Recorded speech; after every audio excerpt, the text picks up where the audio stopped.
This tiny little detail will change your cinematography forever.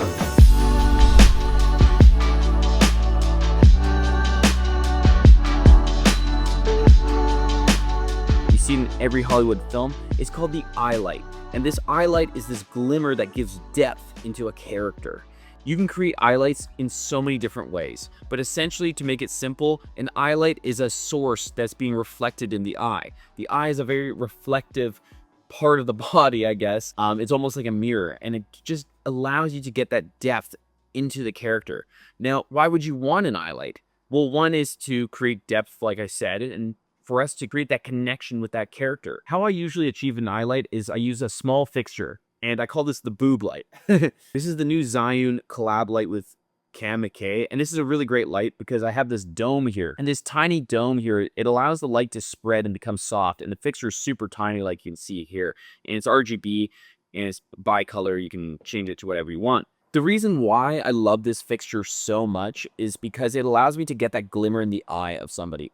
For example, we shot this scene in the short film, and it was heavy backlit, because that was a motivation in the scene. We were in a crawl space under a house, and the motivation of the light was coming from inside the house. That was behind the characters. It was backlit through a tungsten source. And so I still wanted to have some sort of fill and some sort of eye light to still have that connection with the characters. And you see this a lot with other films. They'll still have the eye light even though the characters are backlit.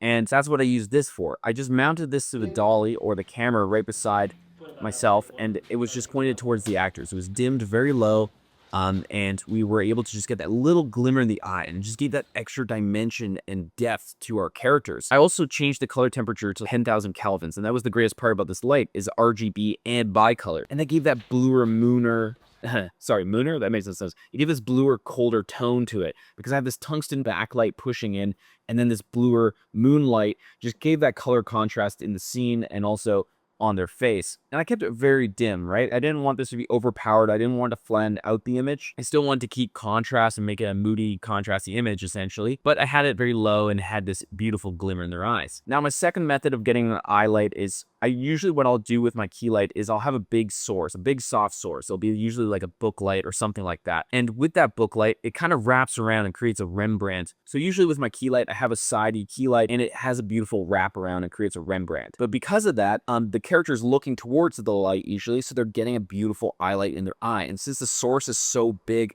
they're going to get a glimmer in their pupil, and it just looks amazing and gives that depth. But you do need the character to be looking towards the light. So that's why I always position it in a way where the other character is looking towards that light and have that scene play out in that lighting source. And then that just gives that depth and dimension to the character, like I said before. Now, having the benefit of this big source is that usually the eye light stays in their eye no matter where they're looking until they turn their head into the dark side of the shadows, and then you won't really have an eye light there anymore. But you can still bring in a tube or this boob light that I talked about earlier. Literally, look at it. It looks like a boob. I'll probably get flagged on YouTube for saying that, but this is our super technical term, the boob light. But you can use this for interviews too, right? You can have a beautiful, soft, far side key, and then you can have that glimmer in their eyes from that key light. Just positioning it close enough to the camera or their eye line so that they can catch that light in their eyes. Or if, for example, like if I was to look into a window during the daytime, I would naturally get an eye light from that window. So just positioning the source and the eye line of the character in correspondence so that you get that glimmer in the eye. And then if you're heavily backlit, like I said, you can use one of these boob lights here to really emphasize that eye light. I love using eye lights. I just think it really takes it to the next level, gives that depth and that connection to the characters that we're always seeking to have. Sometimes the key light is too sidey or it doesn't wrap around enough, and then you never get it in the pupil. So that's kind of the nice part of having a key light that wraps around Rembrandt, and then you get that eye light, and it's just so beautiful. Hope you guys enjoyed this video. If you guys learned something, please give it a thumbs up. Also, drop a comment down below of what else you guys would like to see for videos about filmmaking and cinematography. But until then, I'll see you guys in the next one.